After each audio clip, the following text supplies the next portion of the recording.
crooked politicians, the mafia, and scammy athletes. We're going to get into it. Let's get it.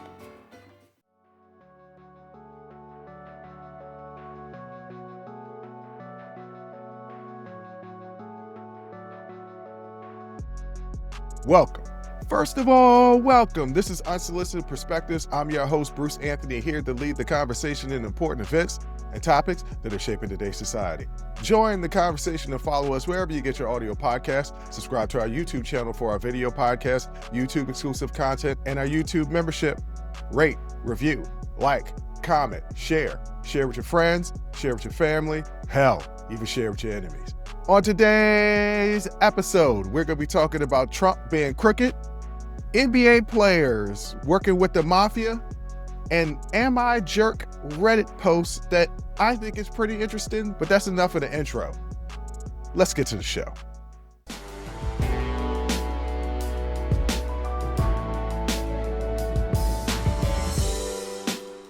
You know, I talk a lot about our current commander-in-chief, the current president of the United States, being crooked.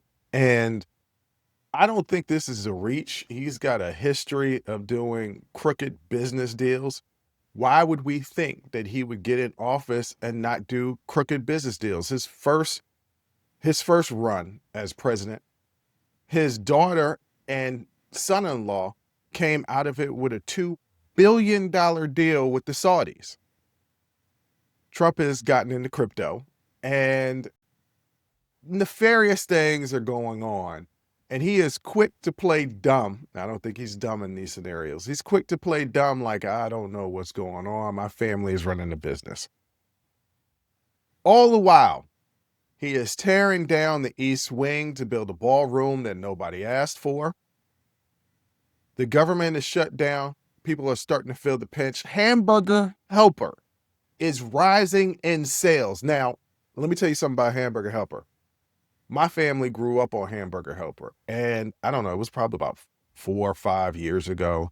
My mom was we were just chit-chatting, and we was talking about nutrition and eating right and things of that nature. I was helping her with nutrition, and out of the blue, she says, I just hate the fact that I just used to feed you guys a Hamburger Helper. It was so unhealthy for you. And I was like, Mom, we didn't have a whole lot of money, and Hamburger Helper was able to nourish us, right? Like, we didn't have a lot of money. My parents had me when they were still in college, right? Like, I grew up with my parents. They didn't have a lot of money. Now they got some bread, but they didn't when we were growing up. So we ate Hamburger Helper and rice-a-roni and things of that nature. Why? Because times were tough. Hamburger Helper sales are going up right now because times are tough, right? People aren't working. If they are working, they're not being paid a living wage. Inflation is crazy. I know inflation is crazy because of certain things that I buy. Now, I'm never going to stop buying eggs, so it doesn't matter what cost they go up to, I need to buy eggs. For me, I've seen, because I don't have a car, I don't drive, I take Ubers everywhere. I've seen the increase in my Gatorade Zeros. And I know that sounds crazy to you guys, but it used to be that I could go to my local grocery store and get 4 Gatorade Zeros for $5. Then it started being 2 for $5. Then it would go to 3 to $5, and then it would go 1 for $3. I'm not playing with you. And I know every time, it's a crapshoot. Every time I go to the grocery store, what the Gatorade Zeros are going to be. Now, I'm not hurting financially. I do okay for myself. I got a good life, man. But there are people out here that are struggling. All the while, this president is giving $40 billion to Argentina, while our soybean farmers here in the United States are being cut out of the market because the major purchaser of American soybeans are China. But because we got this tariff war going on with China, China has decided to go to other countries to buy their soybeans. So American farmers can't get rid of their soybeans. The farmers that voted for Trump are now regretting their vote because now their lives are being affected. Now, I see a lot of people out there celebrating and gloating that these people are going through a tough time. I'm not gloating. I'm not glued. I will say you reap what you sow. What you put out there in the world, you will receive. You put out there hatred and bigotry, your life is going to be pretty miserable. You're not going to be happy, and bad things are going to happen to you. You put out kindness and love, things will come back to you. I truly, truly believe that. People say, well, I don't believe in karma, because what about the president? Don't worry, he's going to get his. You don't know what he's dealing with in his personal life. He could have a small PP. And trust me, I know men with small PPs, and they're really upset in life. I mean, I have small hands, and I hate it. Everything else on me is gigantic. What I mean is I'm a big guy. I'm 6'4", long arms, big feet, big chest. I also got a big booty that I'm trying to get rid of, but it is what it is, right? And I got these BK snacker hands, right? You're going to find the flaw and just be like, damn, I wish my hands were bigger. My hands ain't big. Like, I got small hands running the family. I couldn't be no wide receiver. That's the reason why I was a quarterback. So when we talk about karma, he could have karma. He could have a small PP. He probably can't even see his PP as big as his stomach is anyway. So, I mean, that in and of itself would be, a pretty horrific experience. He's never truly been loved. I mean, that sucks. Like, who wouldn't want to truly be loved? I am loved and have been loved. It's one of the greatest experiences that you can have. And it doesn't matter if it's family love, friend love, romantic love. Being loved is fantastic. Being admired and all, that's great. Not false admiration, but like real admiration. That's cool. To live your existence not and maybe he's aware of it, maybe he isn't aware of it, and not have anything real, that's living in your own personal hell. But he's still got $300 million to build this ballroom and tear down the east wing of the White House. But that's just part of his corruption. He just pardoned an individual that has direct ties to he and his family, the Trump family, financially. I'm going to talk about two pardons because I believe that they are connected to an overall money scheme. Okay, so Donald Trump recently pardoned two individuals associated with cryptocurrency exchanges. The first was Arthur Hayes, a co-founder of BitMEX exchange who pleaded guilty to violating anti-money laundering regulations.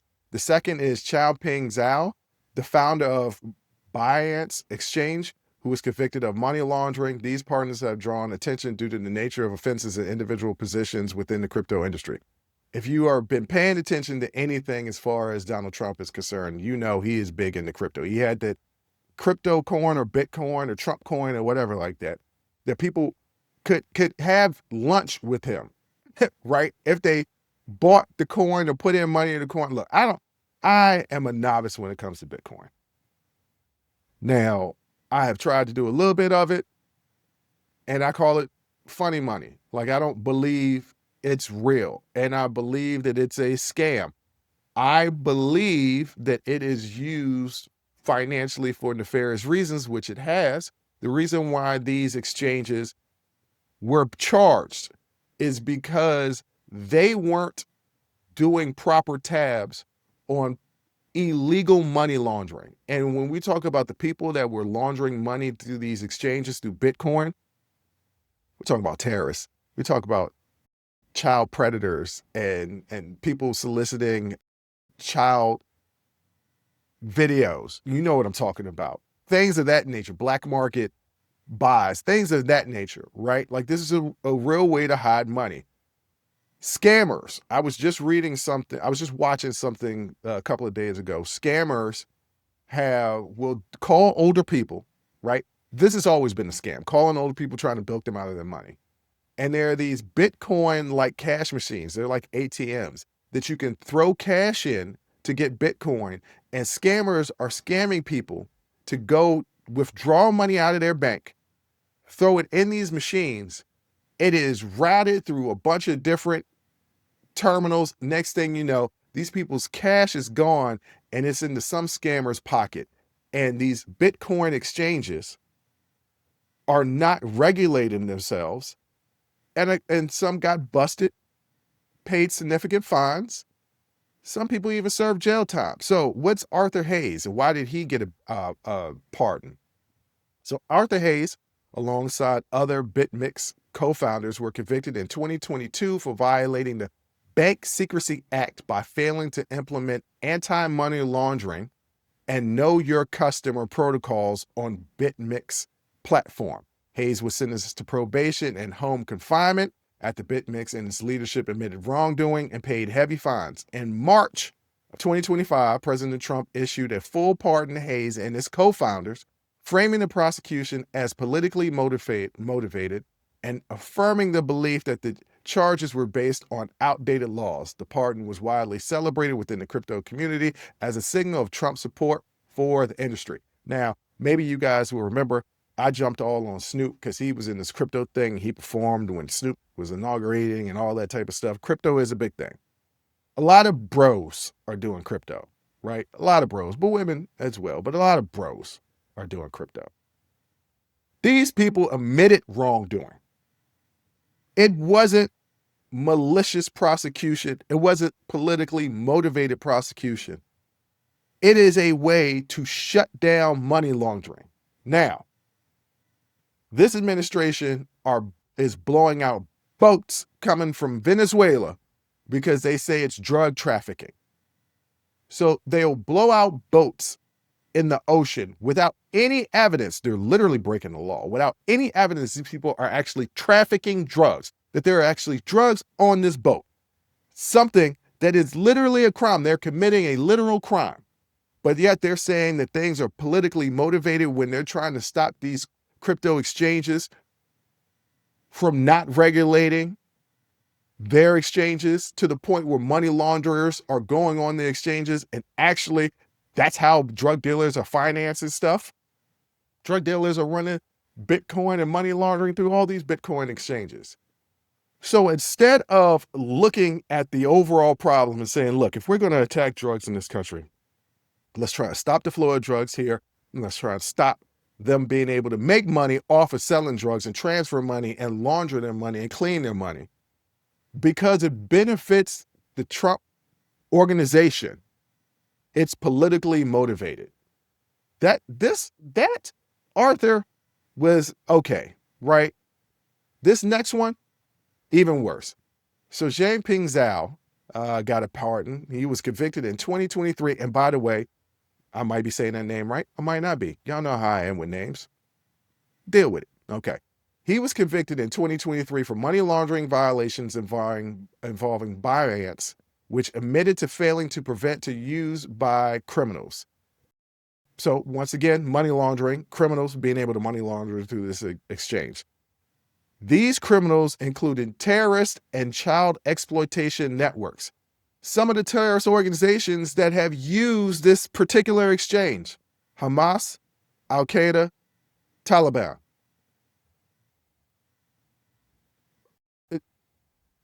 Okay, so how is that politically motivated? By making this exchange have stronger regulations so that these terrorist organizations can't money launder.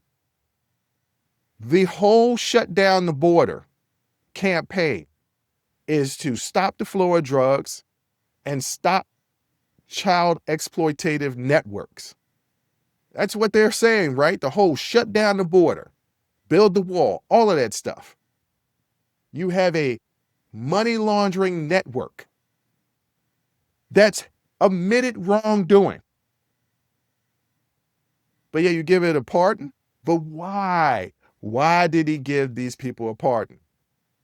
Well, let's go back to Zhao. Zhao served a short prison sentence, and his company paid billions of dollars in penalties. But just this month, October 2025, Trump pardoned him. The administration and Zhao both pointed to perceived overreach from the previous administration, Biden's administration, regulators in prosecuting crypto figures. Here's where the problem comes, because Zhao is deeply involved in business arrangements that benefit the Trump family. Zhao and Binance had supported the World Liberty Financial, a cryptocurrency venture launched by Trump's sons, Eric and Donald Jr. The arrangement promised sizable financial gains for the Trump family and their associates. Zal's lobbying efforts for pardon involved hiring lawyers and lobbyists linked closely to Trump, and Bayan's active role in supporting the Trump family crypto initiatives seems to coincide with the decision to grant clemency. Let me paint a clearer picture for you. Dude did him a little stretch. He did him a little stretch, but he's out right now. But he and his company are working with the Trump's cryptocurrency venture, right? So they're bringing in money to the Trumps. And to sweeten the deal, they're lobbying Trump. And they're lobbying Trump with lawyers and lobbyists that are closely linked to Trump. So not only, what do you do when you hire a lobbyist? You pay them. So they're paying lawyers and lobbyists that are close to Trump to talk to Trump to get this guy cleared and give him clemency. All the while, he is also on the other side bankrolling Donald Jr. and Eric Trump's cryptocurrency venture. This is not some great scheme. This isn't a Lex Luthor plan scheme. This is out in the open. It's not even hidden. And what's funny is Trump was asked about this pardon, and he was like, I don't know the guy. I don't know that I've actually ever met him, but some people close to me told me some good things about it, said that he was treated unfairly, and I granted a pardon. I've been granting a lot of pardons lately. He has. He's been granting a lot of pardons to criminals. And I guess, okay, that's who you grant pardons to, people that were convicted in crimes. So Bruce, don't double talk. What I'm trying to say is that the criminals that he's pardoned weren't wrongly convicted, weren't persecuted. They were January 6 people who stormed the Capitol and got what they was coming. And cryptocurrency capitalists, venturalists, owners, what have you, that are not monitoring their exchange properly, that's allowing terrorist organizations, drug cartels, child exploited networks to launder money. And the reason why they'll turn a blind eye is because they charge a fee for every time some Bitcoin exchange on their exchange. Y'all don't see how this is crooked? Y'all don't see how this isn't right? The president is lining his pockets with money while the American people are suffering. The press secretary just announced 2 days ago, the most important thing on the president's mind right now is this ballroom. Never mind the fact that the country is burning.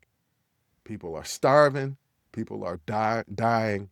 And this man is more worried about lining his pockets. I don't ride him for no reason. I ride him because he's a crooked asshole.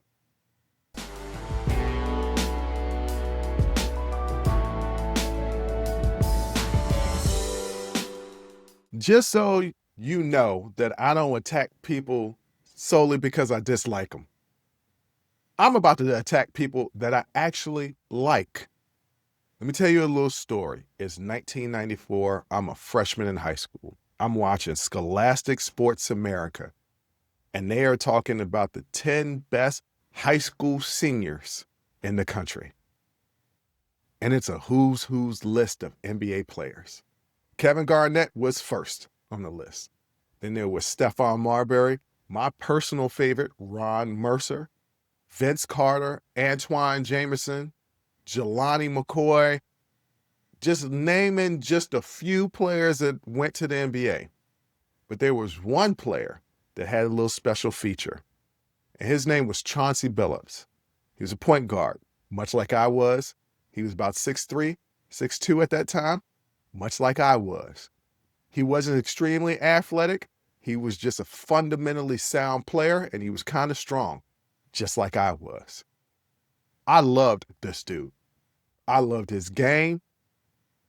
I tried to mimic his game. He said something, and I'll never forget it. They had the theme song in the background, and he said, maybe one day you'll see me playing in the NBA. The NBA. You know how they do the little repeat thing? Yeah. And they're showing his highlights. And I used to replay that in my head my freshman year, that scene in my head before the games, to get into mental space to go out there and play basketball, because that's how much I revered this person.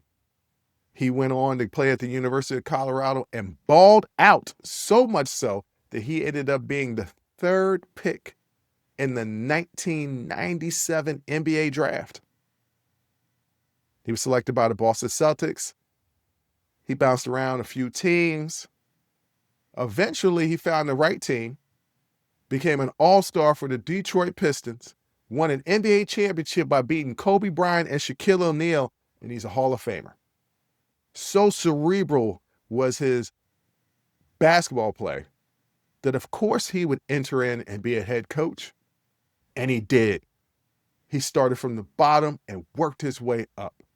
And eventually, he got a head coaching job to coach the Portland Trail Blazers. Now, the Portland Trail Blazers were in a rebuild mode, so that means they were purposely tanking to get high draft picks in order to rebuild their team over a set number of years. Chauncey Billups understood this, took the job anyway. Now, why do I tell you all this? I tell you all this to explain to you, this is somebody that I looked up to. I mean, 30 years ago, but I looked up to, that I followed their career, that I admired, and that everybody in the NBA said, good dude, stand up dude. Now, I attacked the former president who I don't like. Now I'm about to attack the person that I do like. And why am I attacking him? It's not just him, it's another player. But there was an NBA betting scandal, and it was announced this week. It's one of the largest corruption cases in recent league history, involving both illegal sports, betting, and mafia-linked poker schemes. That's right, ladies and gentlemen.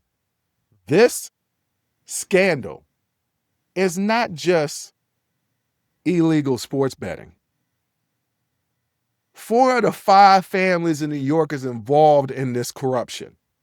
That includes NBA players. 4 out of 5 families. Which 4?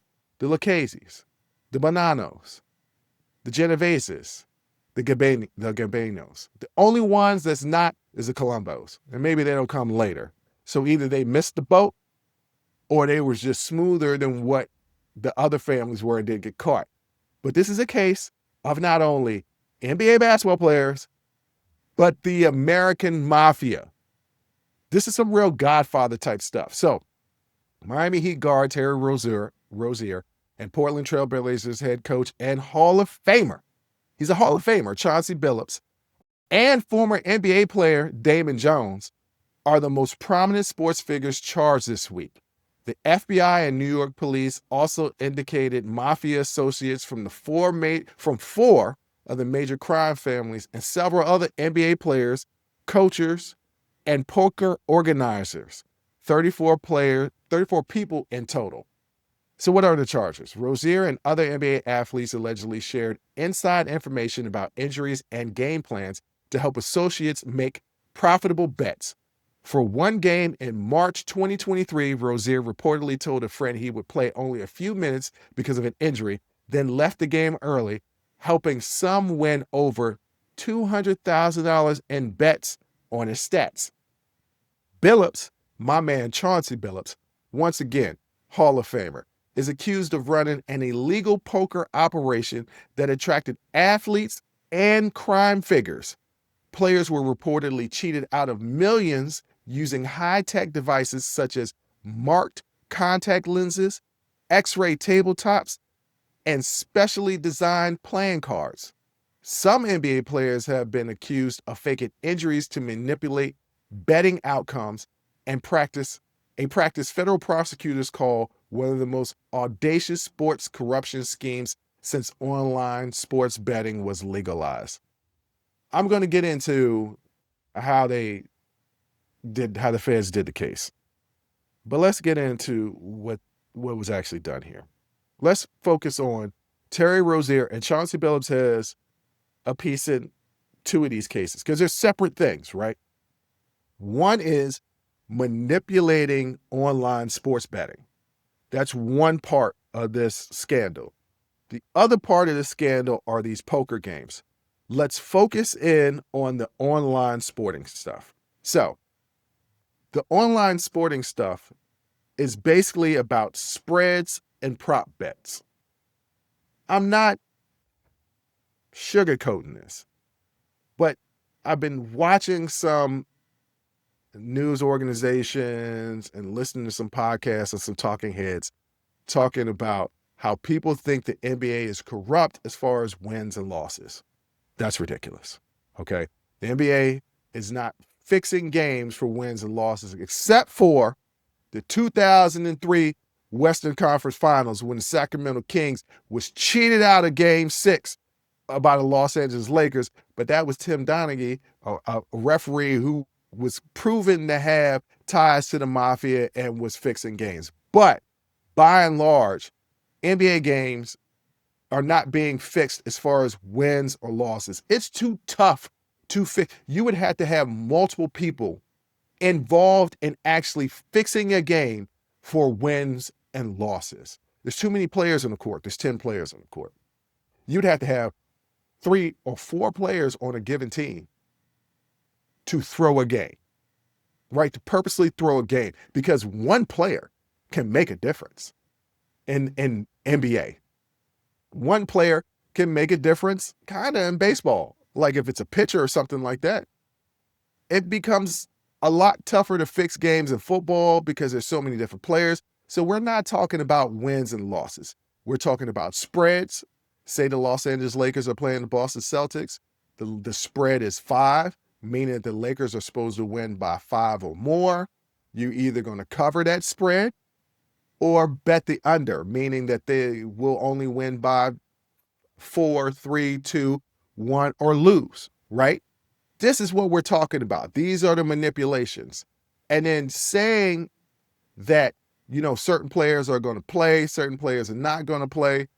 This is information that's been readily kind of like given out since the beginning of sports and sports betting. The problem is that it's kind of public now, but it's always kind of been a thing. Hey, a guy's going to play or not going to play. That's going to affect the line. That's going to affect the spread. So it's bad. Don't get me wrong. It's bad, but it's not a complete corruption of the entire NBA, right? That's not what this is. Like our sports leagues are our sports leagues.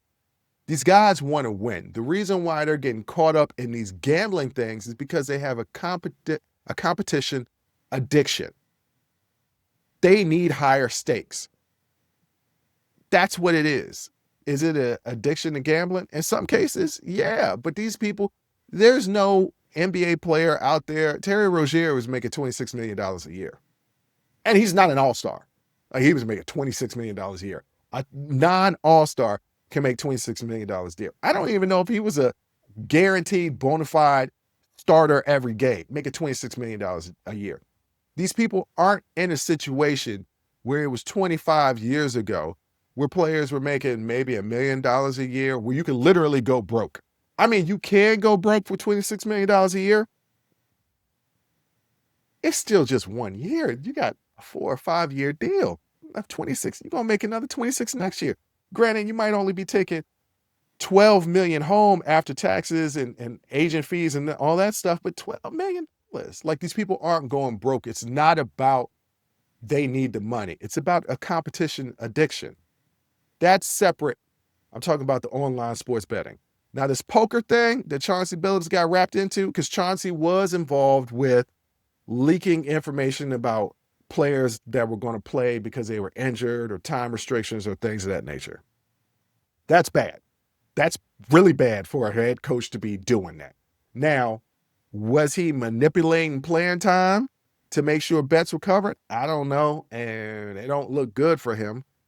But on the flip side, you got him acting like the face of a poker game to draw in attention, because when you have celebrities and you have entertainers, you have sports athletes, people want to play with those people. So people will come Regular average day, average Joe that got some bread gonna come to play in these poker games. But these people are called fish because it's literally just taking their money. They're fish. They're coming to these games to get cheated. And Chauncey Bill was involved with that with 4 out of 5 families, which is crazy. All right, let's get into how the authorities uncovered this scandal. So the NBA began an investigation into Rozier going all the way back to 2023 after unusual betting activity flagged by sports books around individual player props, but cleared them at the time. You know why they cleared them at the time? Because they're not the FBI. They don't have resources to tap phones and do any of that stuff. All they could do is do their own independent investigation. So what happened was Terry Rozier was like, look, I'm going to fake this injury. I ain't going to play these minutes. I'm not going to hit these stats. Bet the under on all of these stats. We're going to make money. Now, they went too far because they made $200,000 on a couple of them games. They should have spread it out. It wouldn't have brought attention. But sportsbooks understand algorithms, right? They're the first people to understand analytics and algorithms. Okay. They know what the lines are going to be, how much they've been doing this for decades. They know what it is. Federal authorities worked with the NBA on both the betting and poker investigations, which ran for more than 2 years and used wiretaps and betting market surveillance. The NBA placed Rozier and Billups on administrative leave immediately after their arrest. Tiago Splinter was named the interim head coach for the Portland Trail Blazers. Commissioner Adam Silver called himself deeply disturbed and said preserving game integrity remains top priority, admitting the scandal has shaken the confidence in NBA competition. Congress has requested an official briefing from Silver by the end of October to discuss how league protects players and maintains transparency around betting risk. So what's next? Federal investigators suggest more names could surface as the FBI continues to question players and coaches and associates. While no player or coach has been convicted yet, this is a developing story, and both Rozier and Billups deny any wrongdoing. The NBA has emphasized its cooperation with law enforcement and review of all updated league rules about gambling as the new season begins. Look, I, gambling is, look, I, I'm not a loss for words, but I've been hearing so much talk around this. I just want to bring the temperature down and kind of level out the situation. Gambling has always existed and will always exist. Plain and simple. There will always be risk junkies. I, at one point, had a gambling prop, and I say that with a question mark because when I was younger, I like to go on these cruises and I like to go to the casino. Now, most of the time I would play craps because craps for me, I understand the odds a lot better. I can play for hours and not lose a lot of money and actually make some money. But things like blackjack and poker, I haven't focused enough to learn the statistics to really figure out. I just haven't decided that I'm going to do that and will never do it because I don't really care that much. Gambling isn't really that big of a deal. But there have been some times where I got into sports betting because sports betting, online sports betting, has been a thing since I was in college. One of my college friends introduced me to online sports betting. The internet was blowing up, right? LimeWire, Napster, online betting. These things were overseas. You put in your debit card, credit card, and you can make bets just like what you're doing now. Prop bets, spread bets, over unders, all that type of stuff, right? My friend got into a little bit of trouble. I didn't get into a little bit of trouble because I would do, bookie stuff. Like I would work with a bookie and I did a couple of bets, did more than a few, lost some money, owed some money, was like the worst experience I can ever have is owing somebody money. Like I don't like owing people money. And I was like, the fun of winning doesn't overtake the pain of losing and all the circumstances that come after it. So I quit gambling. I mean, I gamble with my life every day with some of the stuff that I do. But like sports betting and stuff, like I'm not into it, won't do it. I'll do like little pools or things like that. March Madness, you throw money in the pot, but it's a little bit of money. That's not my thing. Some people are so rich that they could never lose money. Gambling isn't that big of an issue. Like Michael Jordan doesn't have a gambling problem. He has too much money. It's for entertainment. There's never going to be a point where he's going to be so bad in debt that he can't pay his mortgage, can't feed his kids and all that stuff. It's entertainment. For those people, it's entertainment when you got the bread and it's under semi-control because you can afford it. When you can't afford it, that's when it becomes a problem. That's when the mafia gets their hooks in you. And I don't know how Chauncey got associated with the mafia. I don't think it's difficult because before all this online sports betting was around, the only way you can really do bets was through bookies. And the only bookies that I really know are associated with the mafia. They're either in the mafia or associated with the mafia. And so that's how they could get your hooks in. But the crazy thing about it is Chauncey made a tremendous amount of money. So how could you not be able to pay back your debt, but maybe he has a legitimate, serious problem? I tell you what I would do if I was Chauncey Billups. I'm turning snitch because look, I'm not going to go to jail. You're for the mafia. You are not a part of that club. Hell, even if you are a part of that club, they break their rules all the time. You could be a stand-up made man in the mafia and they'll still put a hit out on you in jail. There is no loyalty. And I get it. You have Michael Francis, you got Sammy the Bull, you got the dude from Philadelphia, all talking about this loyalty in the mafia. There is no loyalty. They break their own rules all of the time. Are there some stand-up people? Yes. But they break their rules all the time. I've seen it. I history major here, and I love the mafia. I've seen it since the beginning of the foundation of the commission. They break their own rules. Everybody talks about John Gotti and killing Big Paul and how that was a no-no to kill your boss. Carlo Gambino, the most revered mob boss in New York City, coming from the Five Families, killed his boss. He killed Albert Anastasia to get power, to get control. That's Vito Genovese took a hit out on Paul Castellano. There was a whole Colombo War. Like all these guys do is break their rules. You know why? Because when you're in the street, there are no rules. You can create these arbitrary rules that people think that they follow. They don't. Because your job in the street is to get over. So how can you ever trust anybody when their sole purpose is to get over? Chauncey Billups needs to snitch. He need to snitch because he ain't gonna make it in jail. There's no guarantee that if he stand up that they won't try to do something while he's in jail. Might as well be free and tell on everybody. Because you know what they're not gonna do? They're not gonna try to take you out while you're free and walking the street. Because this is just that's a suicide mission. Suicide mission as in the means of you're going to jail because you're going to get caught because Chauncey Billups is too high profile, especially after this case. Chauncey, snitch. Snitch. That's what I would do. Snitch. Terry Rozier, if you can, snitch. I all that stop snitching stuff, nah, I'm snitching. I'm snitching. Sorry. That's just what I would do. Now, as far as the integrity of the league, look, people put a shrine and halo around sports like it's almost religious. And in a way, you know, people treat it like a religion.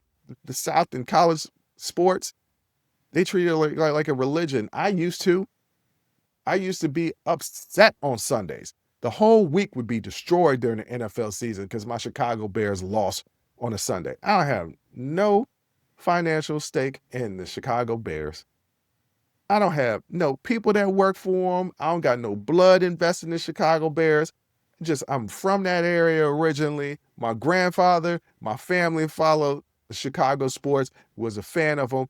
I was born into it, and that's my only connection. And there should be no reason why it affects my life. This is supposed to be enjoyment. So 10 years ago, I got off that narcotics of fandom, right? I got off that narcotics. But people treat sports as a religion, as this pure thing that should. In a lot of ways, people treat it as the last pure thing in Americana, right? Is sports. because we know our religious institutions have a lot of corruption. We know our political institutions have a lot of corruption. So we need our sports to be pristine. To find out that it's not hurts a lot of people. And then they think the world is burning, and then they think the whole league is corrupt and crooked. That's not the case here. There's what? I don't know, 400 players in the NBA. The majority of them are not involved in this. I would say it's a small percentage. It might be not even 10% that are involved in something like this. And then once again, they're not fixing games. This is not the 1919 or whatever Black Sox that threw the World Series. That ain't happening, okay? Because these people fight all of their lives to get to championships. They're not throwing games. They're competitors. Winning is everything to them. But you can win by 5 or you can win by 3. If I win by 5, I don't get no bread. But I can fix it so I can win by 3 and get a little extra pocket change. That's what's happening here. Is it a big deal? Yes and no. It's not the end of the world. It's sports. There will still be crowned a champion. That champion will be legitimate. Will there be some games that they're going to lose along the way? Sure. You're not going to cover a little bit of spread? Probably. And this is where it really gets into play. Because sports gambling is legal now, these type of scandals are costing people that have legalized it and making billions of dollars off of it, money. And that's what's really at the heart of the issue is. Billionaires are not getting all of the money that they should be getting and are being cheated out of some of the money, and they can't have that. So because of that, we have investigations. We have people going to prison because people that are rich in this country are not getting all the money that they can. I'm also not going to not acknowledge the fact that there's a lot of color that's involved in this on both sides. I know Italian people consider themselves white, but that is through necessity for America. Because when you first got here, you were not considered white. As numbers started dwindling, you then became white, but you had to assimilate. Some had to change their names. There's no more Colangelos out there. Now you're Charlie, right? You had to change your names. You had to assimilate. Then you became white. But don't get it twisted. Your representation in the media, television, movies is typically this. And I know the majority of Italian Americans are nowhere near associated with the Mafia. But that's the representation that America loves to present of you. So the fact that you're wrapped up in here with some black players, don't think that this doesn't escape me, right? Because I brought up Brett Favre's scandal in the whole state of Mississippi when he siphoned money from the welfare system in Mississippi to help build a volleyball court at the school that his daughter was going to. That didn't get a lot of publicity, did it? It doesn't fit that narrative that most people want to fit. They want to point to Italian America and be like, see, Mafia. They want to point at black people that have a lot of money. See, criminal. Don't think for 1 second these same situations aren't happening in baseball, football, NASCAR, horse racing, whatever you want to call it. And it's not completely racial because they denied Pete Rose from ever getting in the Hall of Fame. He had to die before they let him in the Hall of Fame. So it ain't completely racial. But if they get an opportunity to point and say, see, I told you so, they absolutely will. And this is a see, I told you so, to the point where they're starting to question the whole league, which, oh, by the way, is overwhelmingly predominantly black. I wonder if this happened in baseball, what would be the narrative around it? I'm not going to dig too deep into that because I don't think this is that big of a deal as far as the league burning down. The league is fine. It's some people out there that committed some crimes that's funny as hell and fascinating. But ultimately, what did they do? They didn't take money away from poor people. They took money away from rich people. And in this country, that can never stand.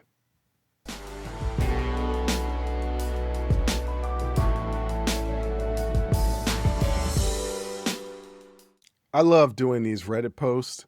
This one is interesting. Typically, I bring them for my sister to get fired up. I like producing my sister. I like giving her topics where she could just go in, and y'all love that aspect of the show, is my sister going in on things that I present to her. This one for me, I wanted this one because this pissed me off. Typically with these Reddits, am I the jerk? Am I overreacting? Am I the idiot? I don't really get agitated. I find it funny that people are placed in these type of situations or place themselves in these type of situations. But this story really pissed me off. I'm going to explain why I'm pissed off, but first y'all need to hear the full story. So I'm going to let her explain it. My friend Sierra, a 29-year-old female, invited me, a 30-year-old female, and 3 others to what she called a girl's birthday weekend at a nice Airbnb about 3 hours away. She said we'd all split the cost evenly since it was a small group celebration. Cool. I agreed, paid my $400 share for the house, and even helped her plan decorations and food. When we arrived, I noticed she'd set up these fancy banners that said, "She said yes," and a table with engagement-themed props. Turns out her boyfriend proposed 2 days earlier, and the birthday trip was actually an engagement party disguised as a birthday getaway. Then came the kicker. Sierra announced during dinner that she and her fiancé had decided to cover their costs as the guests of honor, meaning we, the friends, would be paying for the Airbnb, food, and drinks as their gift.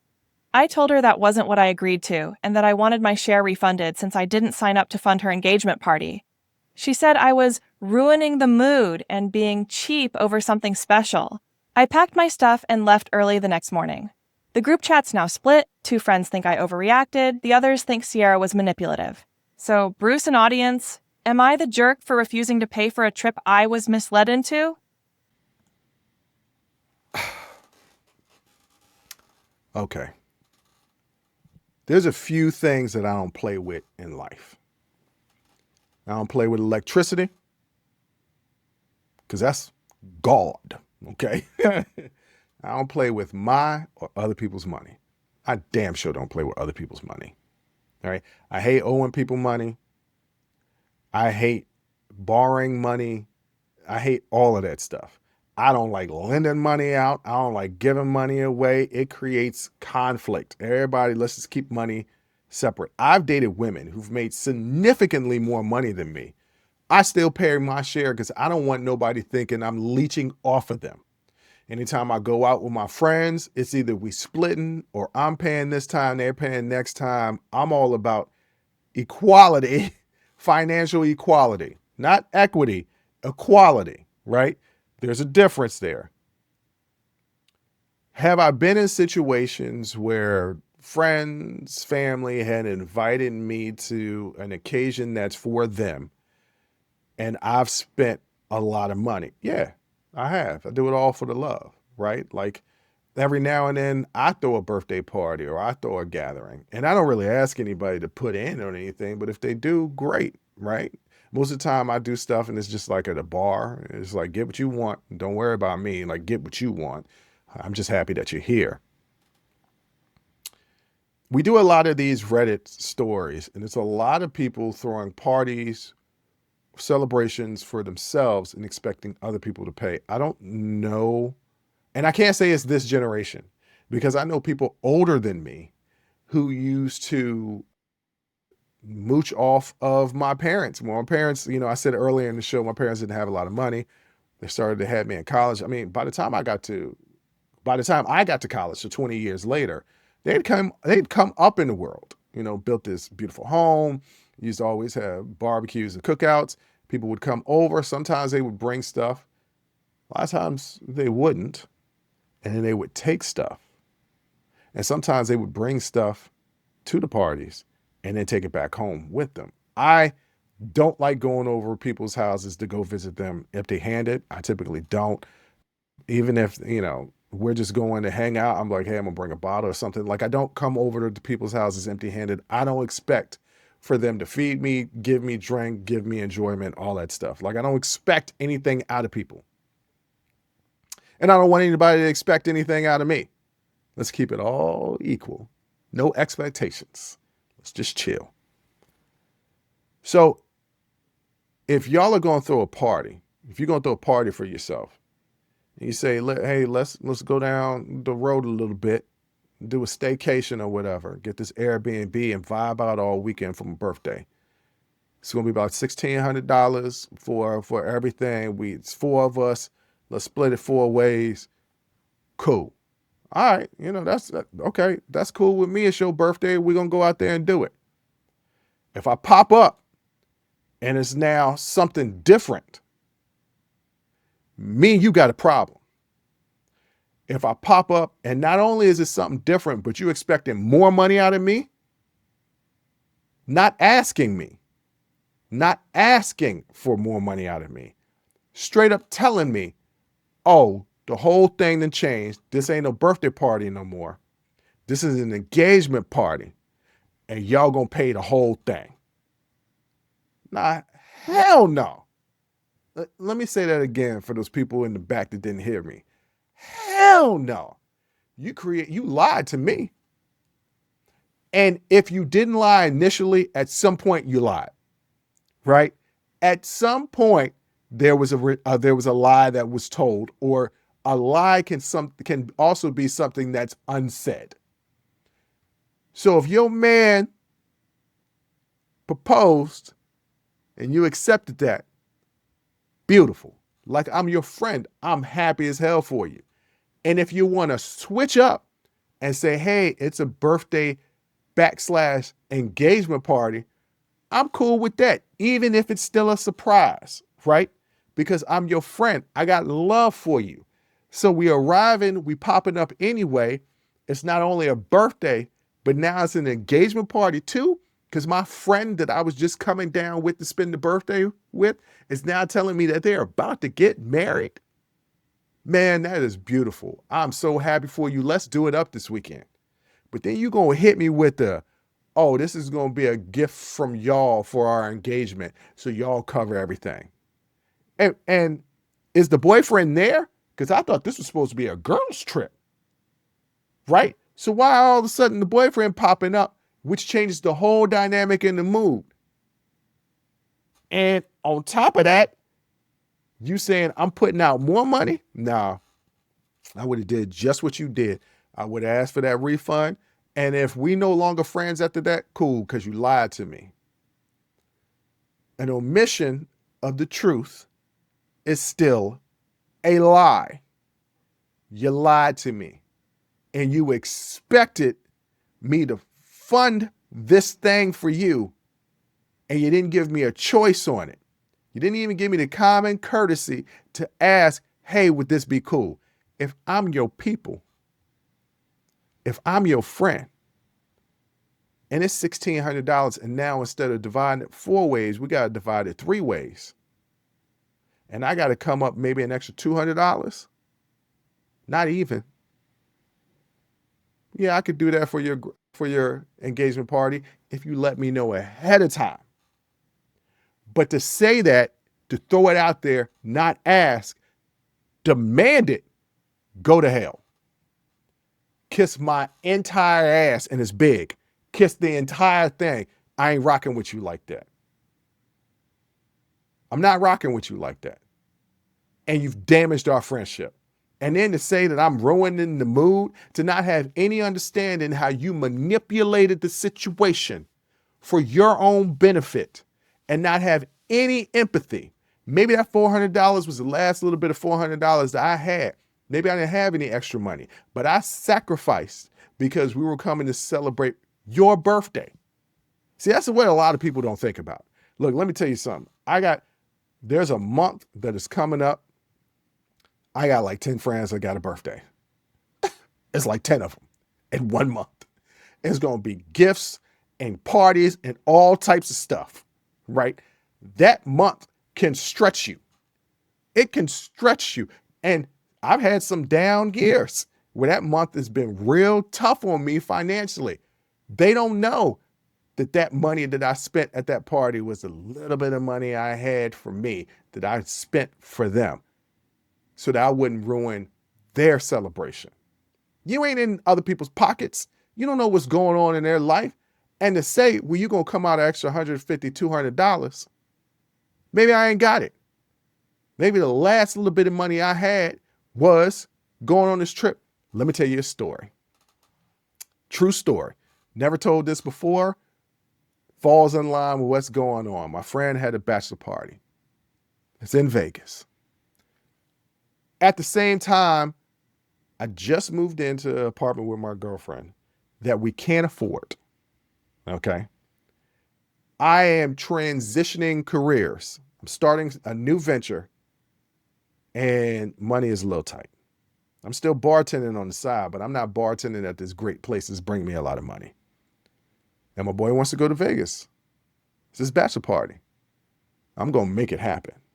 I worked my ass off to save enough money to not only pay for me, but to help pay for him because it's his bachelor party. He don't pay. We get to Vegas. I got a certain amount of money. Drained my bank account. There is no more money in my bank account. All the cash I got on me is the cash I got on me. I ran out of cash the last night. I was still able to party, but I had to leave the party early because I couldn't buy any more drinks. I couldn't do anything else. So I left the party early. My friend got really upset.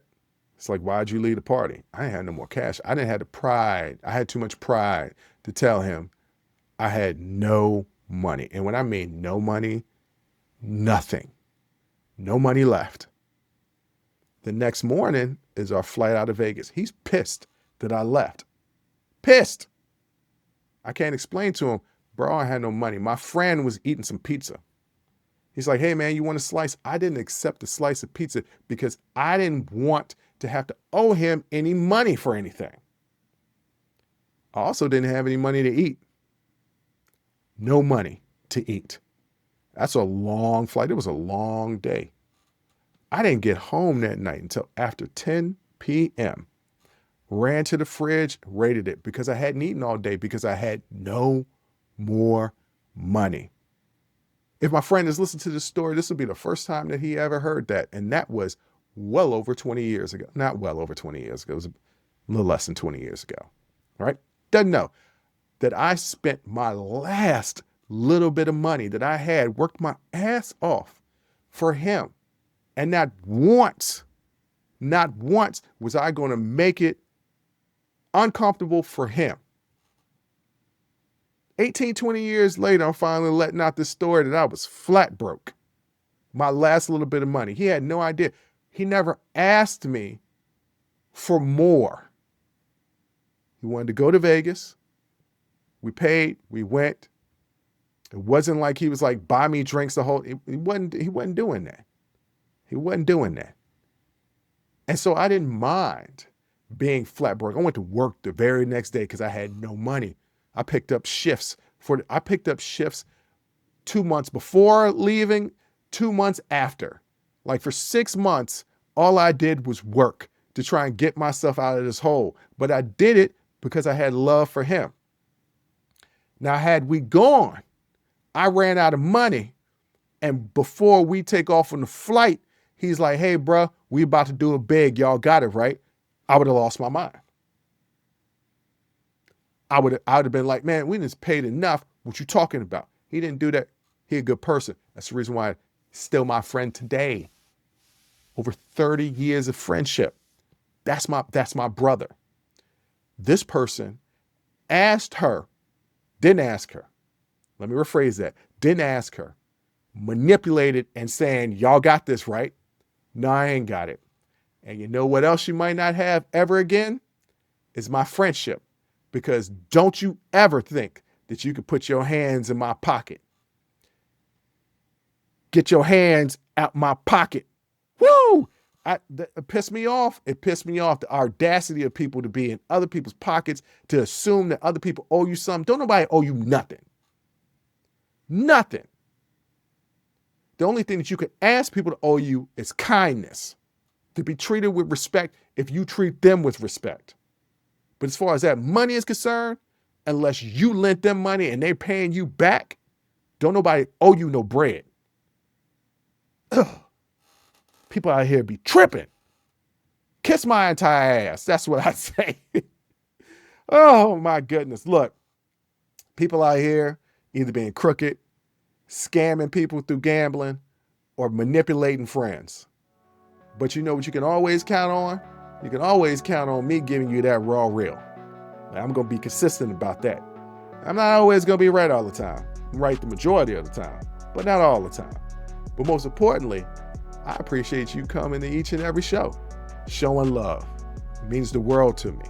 And as y'all keep doing that, I'm going to keep giving y'all this content each and every week. And on that note, I want to thank you for listening. I want to thank you for watching. And until next time, as always, I'll holla. Woo! That was a hell of a show.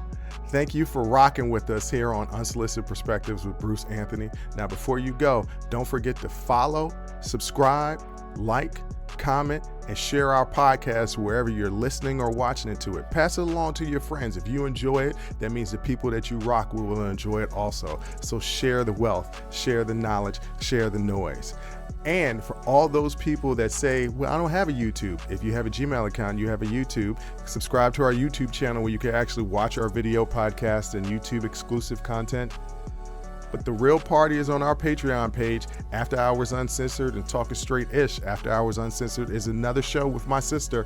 And once again, the key word there is uncensored. Those are exclusively on our Patreon page.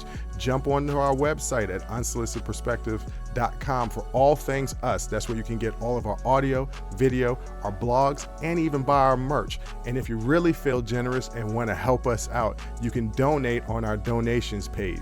Donations go strictly to improving our software and hardware so we can keep giving you guys good content that you can clearly listen to and that you can clearly see. So any donation would be appreciative. Most importantly, I want to say thank you for listening and watching and supporting us. And I'll catch you next time. Audi 5000. Peace.